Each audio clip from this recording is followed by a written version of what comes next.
Hi everyone, Monica Shimonik here with Moms Unshackled. And for those who aren't familiar with my work, I help moms that are in custody disputes build empowerment systems and self-care systems while they're fighting for equality and justice in the family court. I was contacted by a mom, I want to say 2 days ago, who wanted to work with me. And unfortunately, I had to turn her away. And the reason for that is because this mom, I don't hold people's desires against them. Whatever you desire in your life is that's your game. But unfortunately, I don't support moms contacting me for help on taking the children away from the other parent. And so I had to lovingly release her and say, I'm not the coach for you, but there's other resources out there. I know that the Women's Coalition is very supportive of the mother having more rights than the father. I don't agree with that. I'm completely opposed to that. If the parents are both fit, then the child, the parents should have equal rights. The parents have equal rights in the marriage. So just because you're divorced, just because you're separating from that union, why should one parent's rights diminish over the others? And the other, so we kind of did get into a little bit of a discussion, and she said, yeah, but I've always been the primary caregiver. And I was like, okay. And normally I don't go into the weeds with this sort of discussion, but it's so important that I'm just encouraging you all to just explore a new way of thinking, okay? I'm not going to be all judgy and yelling at you. Explore this. When you were married, maybe you were the primary caregiver. Okay, that's very possible. In my house, I have 2 babies. I am absolutely the primary caregiver from 9 p.m. to 5 p.m. the next day. So there's a small window of time where my husband is the primary caregiver. He does all the baths, he does the bedtimes, he typically will he's pretty good about fixing dinner most nights, but all the rest of it is on me. Now, when we got into this union as a husband and wife, that was the agreement. You work, you support the house. We have this roof over our heads because I'm the primary caregiver. My husband is able to work, earn a salary, and put this roof over our heads. So who's really the primary caregiver? Okay. If one parent is doing the baths and the bedtime stories and the laundry, I do the laundry in the house. I wash the diapers. We do cloth diapering. I'm the one that deals with the girls' chiropractor visits and the little nitty-gritties of life. And I had to birth the children as well. So this is the thing. My husband is also the primary caregiver because he's working to earn a salary to put, bricks and wood panels and nails and plumbing and electricity into our house. So that's kind of significant, okay?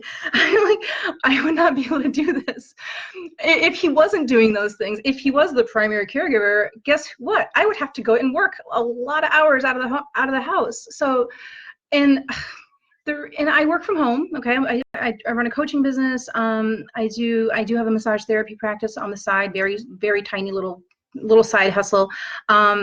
But the reason I'm able to do these things is because my husband is also a primary caregiver.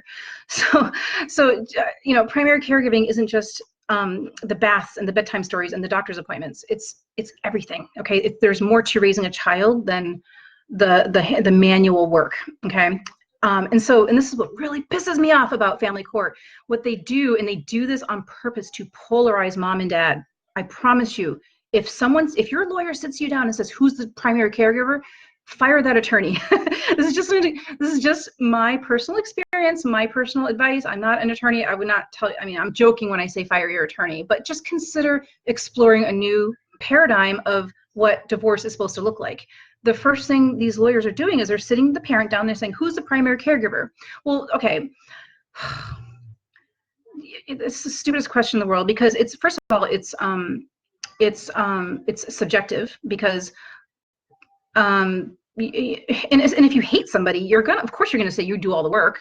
When you're mad at someone, you're gonna be like, hey, I'm doing more work than you, you're a jerk.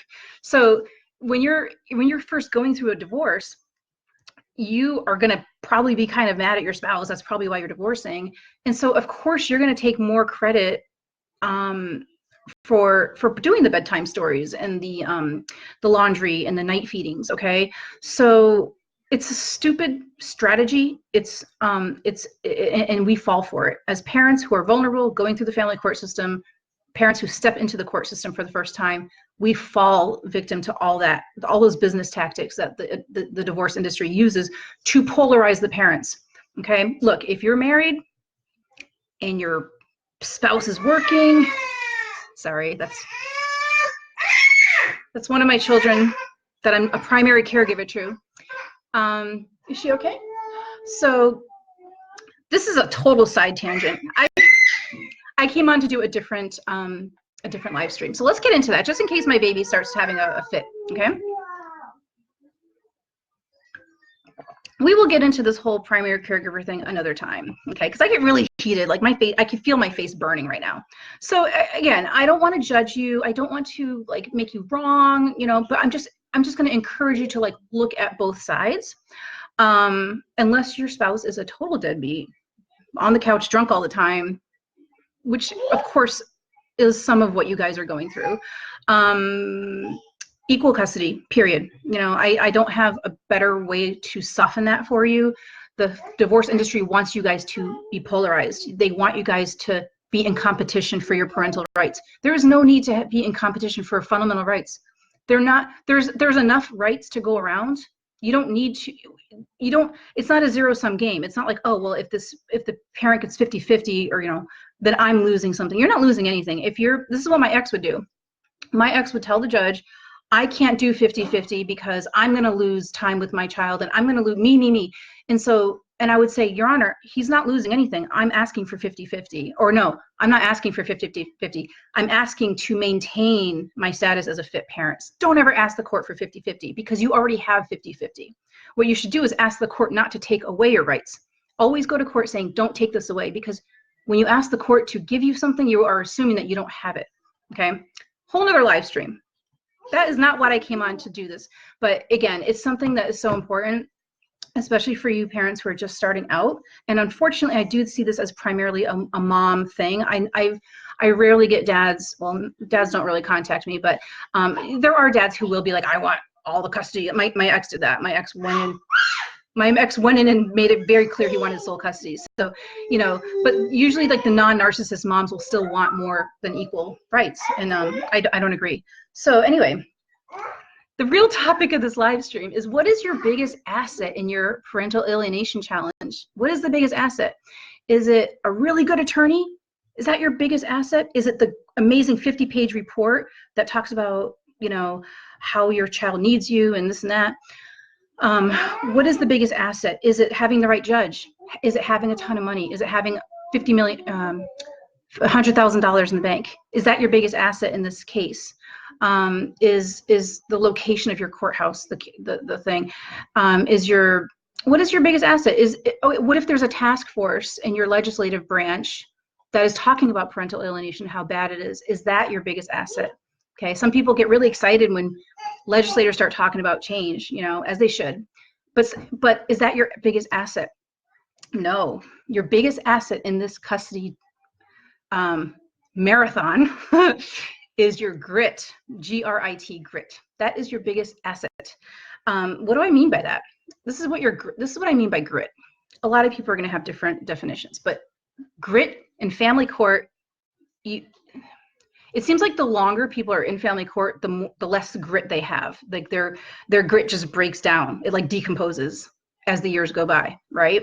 Because you're literally being told everywhere you go that you're nothing and that you're worthless. So the judge is making you feel worthless. Your ex is making you feel worthless. Society is telling you feel worthless. You know, when you talk to your friends and family about what's happening, or if you go to like advice, if you go and get advice from someone, all they say is, you got to think about your children. You got to think about your children.